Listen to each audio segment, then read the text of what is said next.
A memória construída foi uma memória heróica. Uma vertente seria a desista e a outra a MPB clássica na resistência. E, no entanto, a gente constata que a realidade não se comprova isso. E onde o Brasil está, acho que a música sertaneja vai ter eco também. A música sertaneja é o Brasil nesse sentido. E o Brasil é governista, né? Eles tinham uma neurose que havia um plano do comunismo mundial para domar as sociedades ocidentais. Então, canções que apontassem assim, para questões de sexo livre, eles entendiam como um ato de subversão. A teoria da conspiração não mudou em nada, né? Não mudou em nada. Isso é mais velho. Você vê que isso é antigo, né?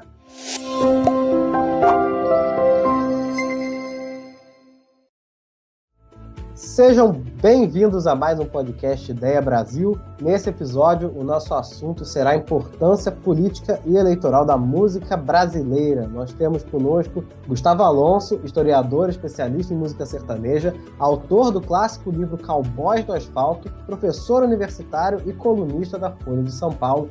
Boa tarde, professor Gustavo. Boa tarde, Eric, boa tarde, PC, boa tarde a todo mundo que está ouvindo aí o podcast. E conosco também o professor Paulo César de Araújo, que é jornalista e historiador, professor universitário, um dos maiores historiadores da música brasileira e, além disso, biólogo de Roberto Carlos, uma história famosa, inclusive. Boa tarde, professor Paulo César. Boa tarde, Eric. Boa tarde, Gustavo Alonso. Boa tarde a todos aí que estão ouvindo o podcast. Prazer estar aqui com vocês nesse tema sempre rico, polêmico, né? Mas importante. Eu vou aproveitar então e começar perguntando uma coisa. Existe uma relação forte, particularmente forte ou não, no Brasil entre a sua música e a sua política? A música brasileira e a política brasileira estão frequentemente relacionados? São um movimento recente ou é uma coisa que sempre aconteceu? Você sabe que a força da música popular brasileira, a sua inserção no cotidiano, na nossa realidade social, a sua riqueza, a sua diversidade, ela sempre representou no Brasil esse papel de ter uma penetração muito forte e abordar questões que são importantes no Brasil. Quer dizer, a música brasileira é uma expressão do Brasil, do que nos acontece, de onde vamos, para onde vamos, enfim. Tem até um texto do Carlos Nelson Coutinho e do Leandro Conde, um texto que foi publicado para o público europeu nos anos 70, um pouco onde eles falam isso, né? Eles, escrevendo lá para o público europeu, eles dizem assim, querendo explicar para um alemão a singularidade da música brasileira, por que essa força? Então, eles dizem lá que a música brasileira, de certa forma, ocupou no Brasil um lugar que em países como a Alemanha, a França, a Rússia, foi ocupado pela literatura, né? Mas por limites impostos pela realidade política social brasileira, a música acabou desempenhando aqui um papel cultural, político, que em outros países europeus, foi desempenhado pela literatura. Quer dizer, que a música popular, como uma espécie de peso galo, ela se viu num ringue diante de um peso pesado, e teve que se virar, e desempenhou esse papel, e vem desempenhando esse papel, essa função. Então, isso é um fato, a força dessa música brasileira. E a gente constata isso, Eric, assim, desde os primórdios, quer dizer, fomos lá para a República, a Primeira República, nós encontramos compositores como Freire Júnior, J. Carvalho Bulhões, Eduardo Soto, satirizando os presidentes da época, música satirizando Hermes da Fonseca, músicas como Aécio Mé, satirizando então o candidato Arthur Bernardes, músicas falando ali das eleições de 29. Getúlio Vargas, então, foi um prato cheio, né, para o compositor, para os músicos. Grande parte dessas canções eram assim marchinhas, sátira, lançadas na época do Carnaval, que era uma forma também de disfarçar, você não tinha esse embate direto, isso não era tão possível. Então, o Carnaval era o espaço, o momento para se fazer isso. Mas você tem lá o registro da música popular brasileira comentando, criticando, satirizando o poder vigente, os políticos, os candidatos, os presidentes. Claro que essa música também vai apoiar isso, você tem músicas aí exaltativas, e no Estado Novo isso é clássico, né? O Samba Exaltação, de Ari Barroso, por exemplo, formatou um tipo de música estimulado pelo DIP, pelo poder vigente. No processo de redemocratização, a partir de 46, a música popular presente. Isso, então, é uma marca da música brasileira. essa presença forte no nosso cotidiano, comentando, reagindo. Até que nos anos 60 aí vai surgir um fato novo, né? Que aí você vai ter uma geração inteira de músicos, né? Formado na universidade, de classe média, que vai tematizar a questão social. Isso sempre acontecia de forma esporádica, compositores diversos, enfim. Mas a partir com a emergência da geração de Caetano, de Chico, de Gil, quando pela primeira vez você tem uma geração formada na universidade e com uma visão de país, né? Uma visão tomando a música quase como uma missão. Artistas, em grande parte deles, formados pelo CPC, o Centro Popular de Cultura da UNE, que propunha uma arte revolucionária, engajada, não revolucionária esteticamente, mas no tema, né, de transformação social. Então, artistas como Chico, como Gil, como Caetano, Nara Leão, Carlos Lira, esses artistas todos, de certa forma, passaram pelo CPC, foram influenciados por essa visão. Então, eles vão fazer uma música engajada, comprometida com a realidade social brasileira. E isso em 62, 63, quando o grande tema era a desigualdade social, a questão da pobreza. Aí veio o golpe militar em 64. Essa música se torna também agora de combate a essa nova ordem institucional. Ao mesmo tempo, você tem compositores populares que vão reagir de forma positiva à ditadura. Então, você tem a música popular em diversos momentos, diversos artistas expressando isso, como a expressão do Brasil. Ou seja, aquele debate que estava na sociedade, você encontra na música popular brasileira. Às vezes mais, às vezes menos, né? Enfim, ao longo do pós-ditadura até o momento presente, o pau está quebrando agora aí na véspera da eleição de 2022 esse debate presente. É isso aí que você falou, né? Eu acho que o interessante aí ainda, mais aqui a partir dos anos 60, uma determinada intelectualidade, né? Compra muito essa questão da música popular como lugar central desse debate, né? Em outros países, né? Quando você quer falar de política com artistas, você se refere a literatos, né? Enfim, isso que você falou, né? Aqui no Brasil, o pessoal quer saber o que Chico acha, o que Caetano acha, né? Sobretudo a partir dos anos 60 para cá, né? Dessa geração que justamente o PC falou, né? Que tem a ver com a introdução de uma determinada, né, elite cultural no debate da música popular de forma direta, né? De forma mais concreta, né? Sobretudo ali a partir do advento da bossa nova e tudo mais, isso se torna um tema candente de se debater nas universidades. E aí os debates vão mudando também, né? E os tons vão mudando também, né? Hoje a gente vê muita pauta, né, racial, a pauta da questão das mulheres, né, coisa que lá nos anos 60 não aparecia de forma tão clara, era mais centrada na questão da desigualdade, né, enfim, da revolução, enfim, nacionalismo, esses debates aí, né, que estavam em voga, né. Apesar disso, né, eu sinto que existe no Brasil ainda uma. Eu não sei se eu posso dizer que são rótulos ou fórmulas, né, na forma como a gente fala, talvez preconceito seja melhor, né, quando a gente fala da música brasileira, porque você fala muito mal, quanto mais recente se é, normalmente se fala mal, né? Eu acho que existem duas ideias que eu queria passar aqui, porque eu acho que falam com as duas especialidades de vocês. Primeiro, a ideia de que a MPB era extremamente engajada e não é mais. Eu queria saber se esses preconceitos eles têm algum fundo de verdade ou eles são completamente malucos, né? Tem a ver com os sertanejos também, que hoje, agora, no período eleitoral, falar os sertanejos é agronegócio é Bolsonaro, é tudo bolsonarista, e se transforma nesse grande estereótipo, né? É um estereótipo mesmo, né? Quando você pensa em ditadura militar, por exemplo, a visão construída, a memória construída, é como se houvesse assim uma resistência total, o Brasil contra a ditadura militar e os militares ali, quer dizer, nós sabemos isso é uma construção da memória. A memória construída, essa memória heróica, especialmente no campo da música popular, nos relatos dos jornalistas, enfim.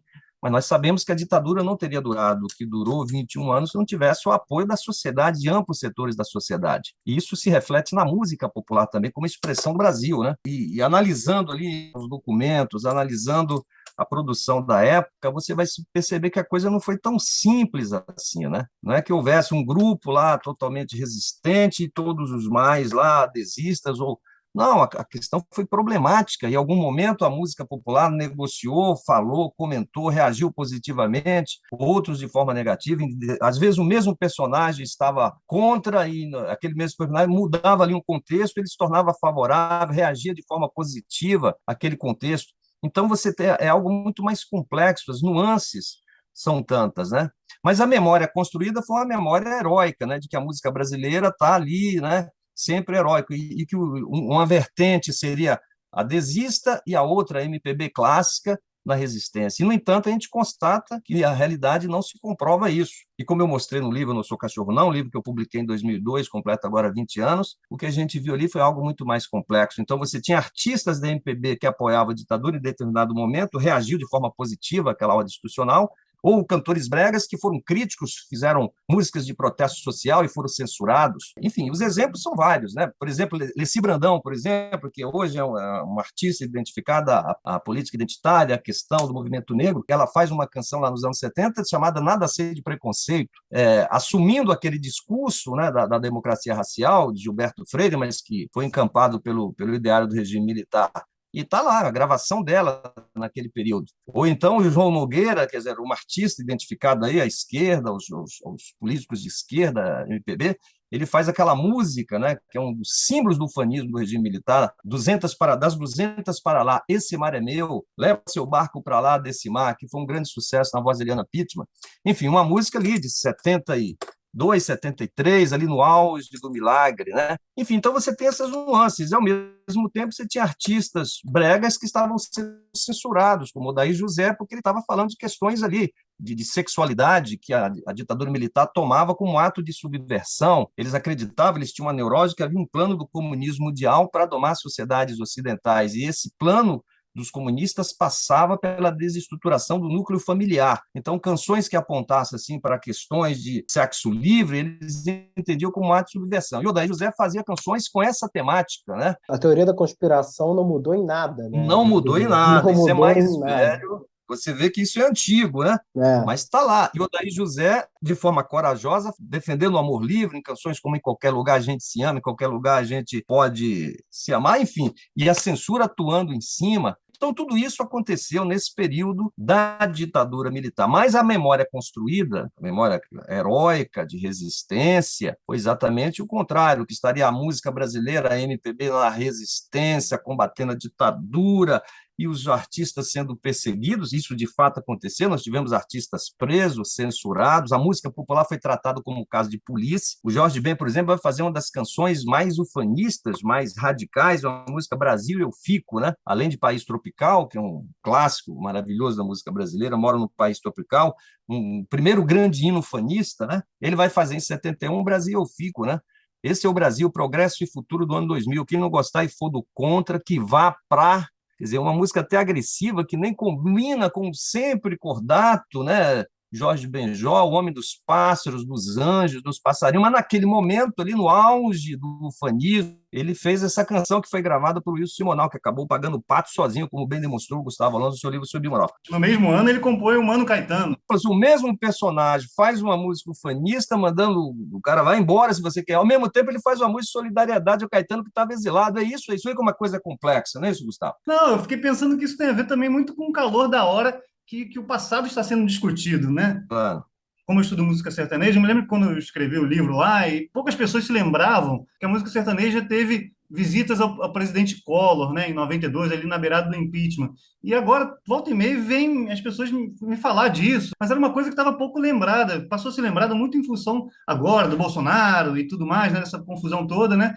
E aí as pessoas recuperaram isso, que de fato aconteceu, uma visita ao Collor ali na beira do impeachment, né? Estãozinho Chororó, né? E algumas outras duplas foram visitá-lo ali em 92, né? Mas era um fato que estava esquecido. Aliás, eu fui escrever o livro Cowboys do Asfalto em parte porque eu me lembrava desse debate dos anos 90 que era politizado, né? A música sertaneja ali no período Collor era achincalhada como a trilha sonora da era Collor, né? As pessoas que hoje falam que a música sertaneja é bolsonarista, na época falavam que a música sertaneja era a trilha sonora da era Collor, né? E aí, com o tempo, isso foi se dissolvendo a ponto das pessoas esquecerem que isso aconteceu, né? Que isso teve alguma relevância ali e que eles foram acusados disso, né, na época.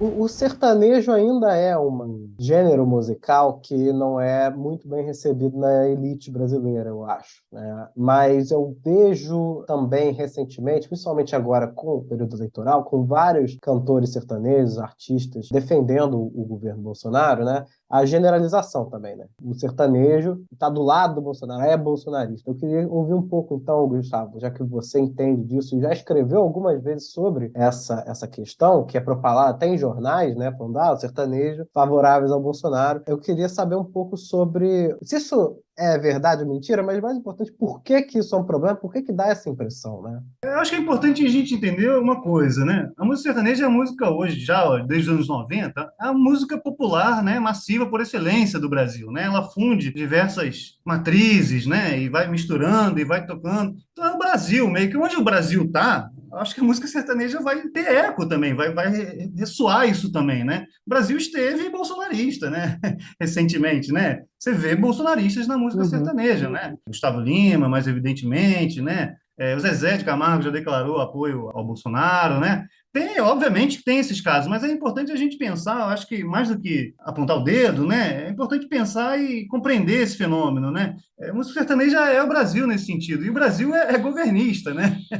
O Brasil tende a ser É. governista, né? Os caras tendem a se escorar sempre no governo, seja o governo qual for. É importante dizer, por exemplo, que o Zezé de Camargo apoiou o Lula, fez o jingle do Lula em 2002, né? Uma música chamada Meu País, é uma música que fala de reforma agrária, né? Tem alguém colhendo fruto sem saber o que é plantar, tá sobrando paciência, tá faltando alguém gritar. O Zezé de Camargo fez campanha para Fernando Henrique, esteve na posse dele, no show lá de posse do Fernando Henrique, e agora tá com o Bolsonaro, né? Tem uma parte da música sertaneja, né, que tá sempre meio que com o governo. Isso acontece, não é que não aconteça. A questão é a gente transformar, como disse o PC, né, a coisa num bloco, né? A música sertaneja é assim, o MPB é assado, né? Se a gente acompanha a história da MPB recentemente aí, você viu o caso de Nana Caymmi dando declarações para o Bolsonaro, o Fagner fez campanha, apareceu no horário eleitoral do Bolsonaro em 2018.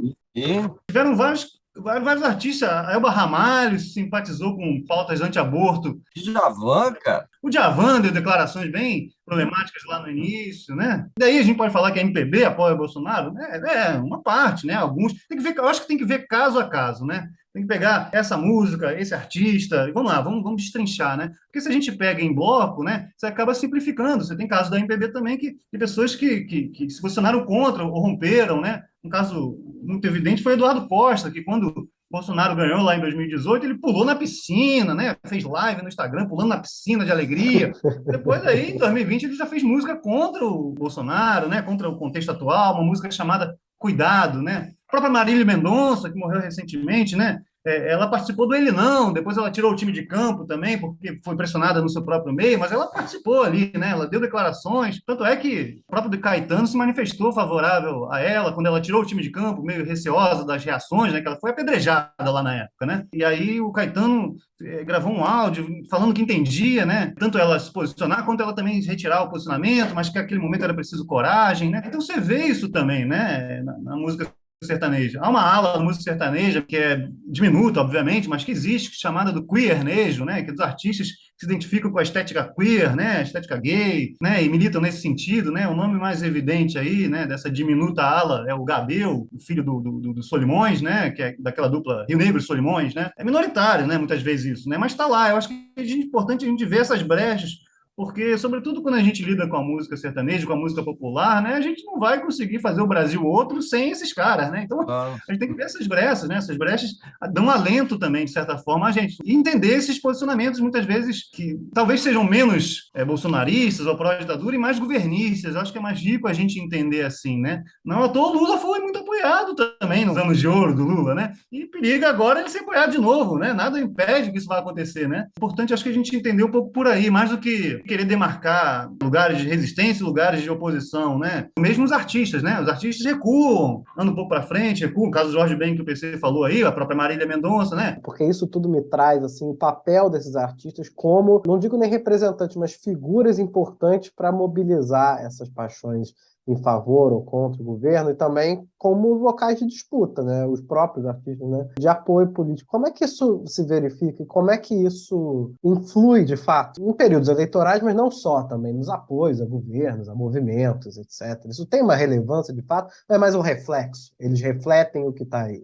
se a gente observar aquele jingle lá do Lula lá em 1989, quem que você vê ali, né? Então você vê ali atores da Globo e a MPB. Estão lá Djavan, Chico, Gil, Elba Ramalho, Gal Costa, João Nogueira. Aí você pega agora a gravação desse mesmo jingle, quer dizer, uma atualização desse jingle, você encontra uma nova geração da MPB, né? Lenine, Chico César, Maria Rita, mas você já vê uma diversidade maior ali no elenco, né? Então tem o Pablo Vittar, tem o Odair José, aí olha a referência aí que a gente está dizendo, que a gente não pode interpretar a música num bloco, né? Um ícone da música brega que fez uma música aí quase citando o Lula, quando o Lula estava preso, participou de atos pela libertação do Lula, apoia o Lula, está nesse jingo agora, e você não via isso lá em 1989. Quer dizer, uma mobilização maior, está mexendo em contingentes que, em primeiro momento, não estavam próximos ali do próprio debate político, nem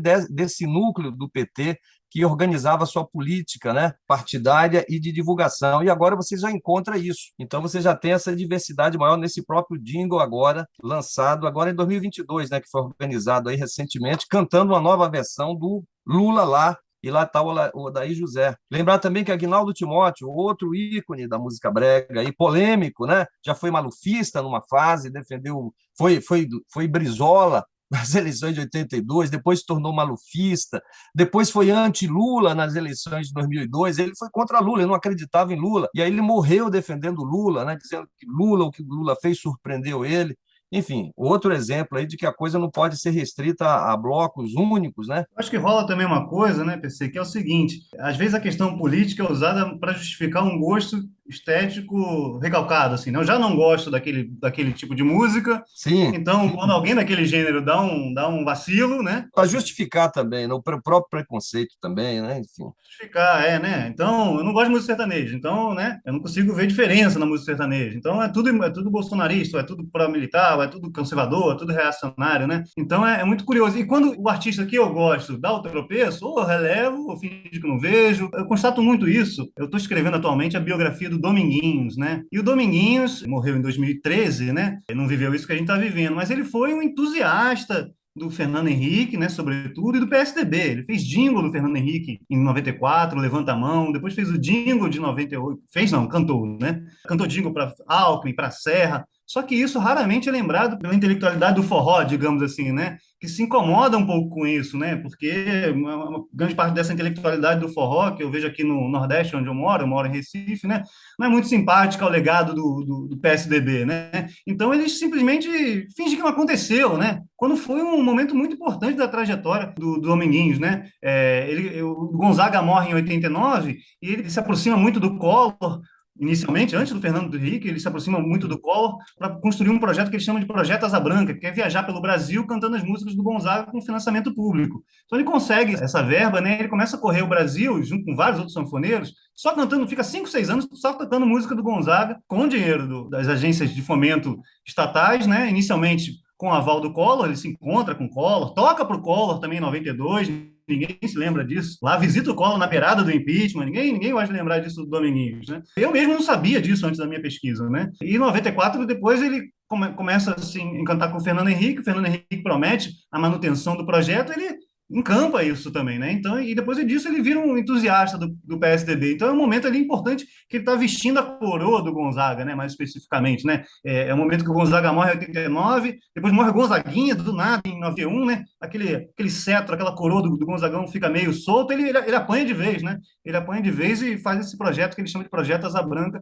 E é muito importante por causa disso, né? Mas ninguém se lembra, era muito curioso. Eu mesmo não lembrava antes da minha pesquisa, né? E os fãs não gostam de lembrar, eu percebo isso aqui no Nordeste também, sobretudo os fãs de esquerda, os fãs mais próximos ao PT, né? Até porque o Dominguinhos teve muito problema com o governo aqui de Pernambuco também, né? Sobretudo a prefeitura de João Paulo, que não quis que ele tocasse em determinados São Joões aqui de Recife, tem uma briga aqui histórica, mas as pessoas relevam, porque é o Dominguinhos, né? O herdeiro do Gonzaga, então tem muito isso, né? Eu acho. Você justifica um pouco aquele gênero que você não gosta também, né? É utilizado de forma muito instrumentalizada às vezes, né? E aí simplifica, né? Porque vira simplesmente uma questão da militância, né? Mais direta e mais simplória, né? Então, acho que acaba refletindo um pouco nisso também, né? Aliás, esquecimento, você falou aí que não lembram do Collor, né? Dos artistas que cantavam com Collor, e o que dizer daqueles que cantavam e se encontravam com Médici, né? Esses, então, estão esquecidos, quer dizer, não falam, né? E você encontra lá Médici, que ele gostava não só de futebol, gostava de música popular, ele era fã da Elisete Cardoso, a Divina, era a cantora preferida do Médici, e recebia a Divina lá no Palácio, né? Então, a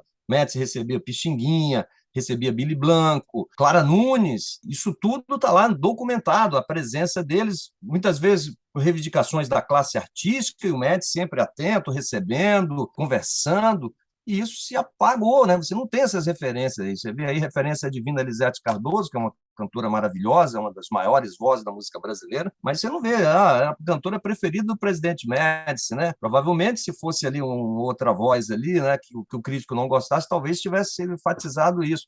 Mas, enfim, mas tudo isso são essas questões da memória, né? Como nem tudo é lembrado, alguns fatos são esquecidos, mas o nosso trabalho é esse mesmo, de historiador, né? Lembrar aquilo que a sociedade quer esquecer. Então, nesse sentido, nós estamos sempre apontando aí, mas como o Gustavo falou, não simplesmente por falar, mas para problematizar mesmo, né? E romper esses estereótipos, né, que facilmente prosperam, né, em relação à música popular.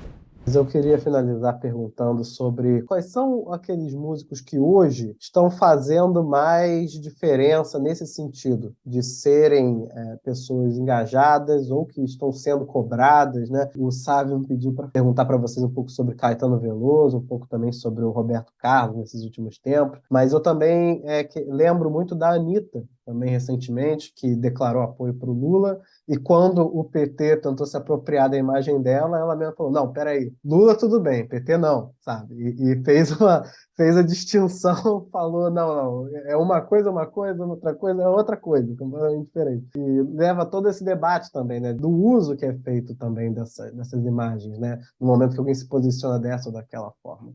No caso do Roberto aí que você citou, é um caso curioso, né, porque o Roberto Carlos cultivou essa imagem de apolítico, né?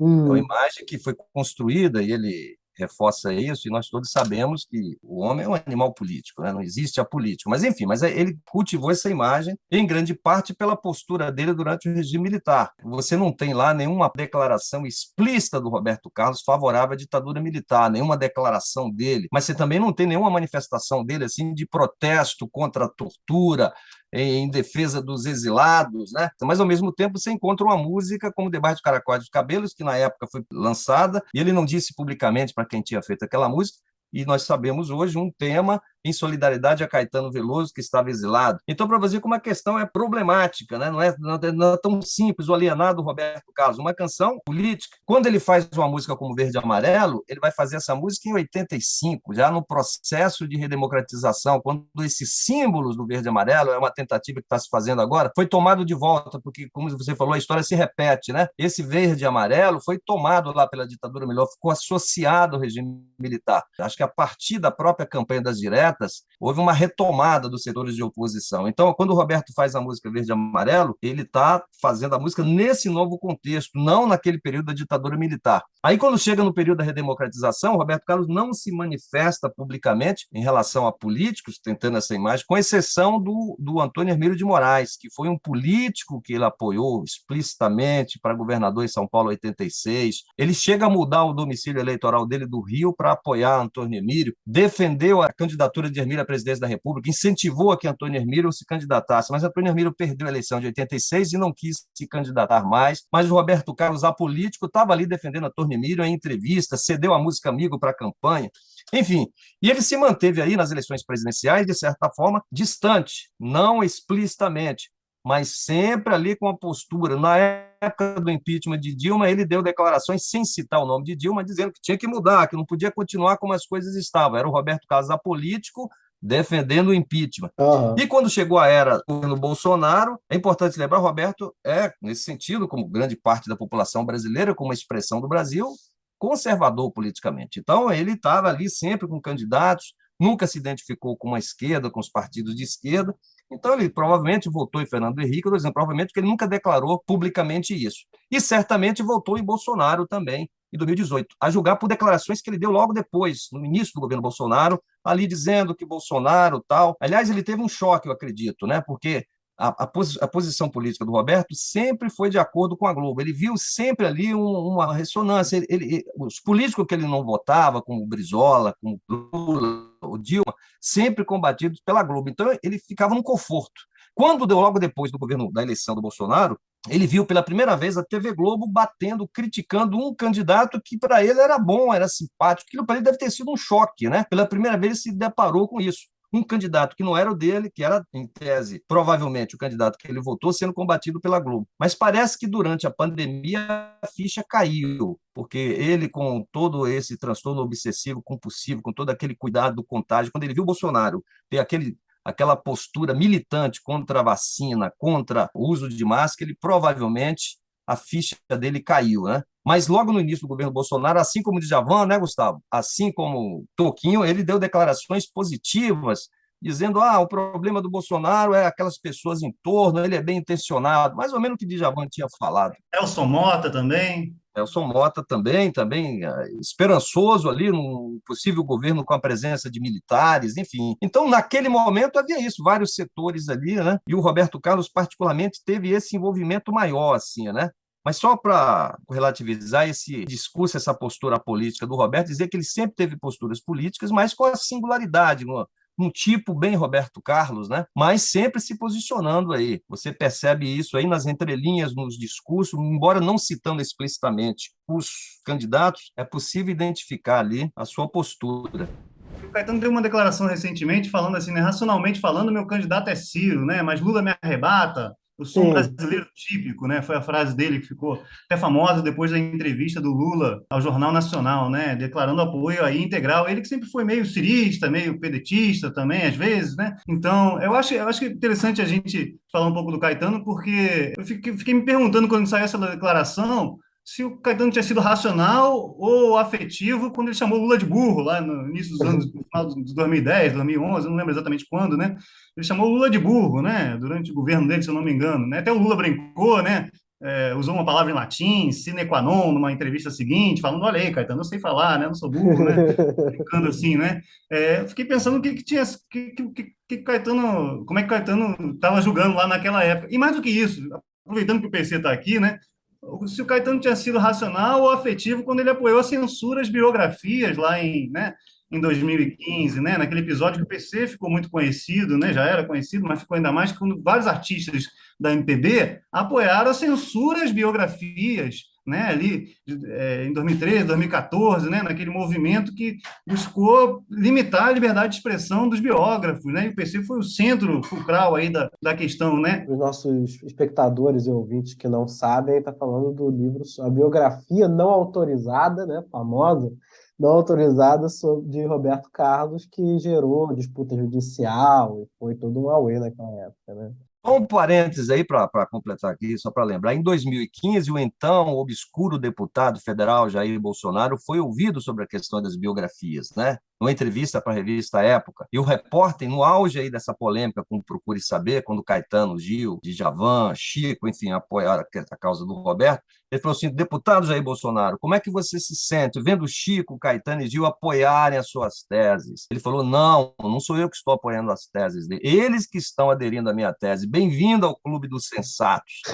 Eles jogaram água no moinho de Jair Bolsonaro ali em 2015, nesse episódio aí, lembrado pelo Gustavo, para problematizar a questão do Caetano, né, Gustavo? Né? E como ele mudou, porque ele elogiou o livro em 2007, depois se posicionou contra o livro e contra as biografias em geral também, né? Como se todos os biógrafos fossem iguais, todas as biografias fossem ofensivas e tivessem, enfim, né? Maculando os artistas, quando a gente sabe que não é simples assim também, né? Então é interessante para ver também essa mutação do Caetano também, né? E refletir sobre isso também, né? Da época e como jogou água, como disse o PC, no caldo do Bolsonaro. O Bolsonaro não veio de Marte, é importante lembrar, né? O Bolsonaro não veio de Marte. Ele tem raízes, né, em diversos setores. Quando a gente gosta de acusar a música sertaneja, acusar o break, acusar sei lá quem, né, a gente está limpando a barra às vezes, né, se esquecendo, purificando a memória, o que é sempre simplista, né, o que é sempre acaba se esquecendo disso. O próprio Gil também participou dessa apoio à censura, e o Gil foi na entrevista do Roda Viva esse ano agora, que ninguém perguntou a ele por que alguém da ABL, né, foi contra livros, né. Então, o Gil também jogou uma aguinha ali no caldo do Bolsonaro, né? Então, é interessante de pensar sobre isso também, né? Não é só um lado, né? É mais complexo, né? Bom, eu acho que com isso nós temos que concluir. Muito obrigado, gente. Muito obrigado, Gustavo. Muito obrigado, PC. Vocês são, assim, realmente aquelas conversas que a gente pode levar para sempre, né? Mas, infelizmente, o tempo urge, então nós precisamos encerrar por aqui. Então, eu agradeço muito a presença de vocês. Muito mesmo. Valeu, Eric. Valeu, PC. Valeu, obrigado vocês aí. Um prazer, Eric, participar aí do debate. Obrigado. Prazer é todo meu. Obrigado, gente.